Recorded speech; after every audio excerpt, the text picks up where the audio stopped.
I just got out of bed this morning and went to check my birds, and I found another feather of Luca's, and it's covered in blood.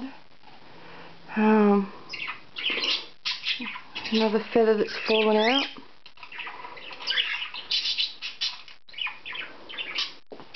She's got blood on her wings again. This is the second time this has happened. Oh, you poor thing, come here. She's lost her feathers again. This is what happens if you butcher a bird and take away too many feathers.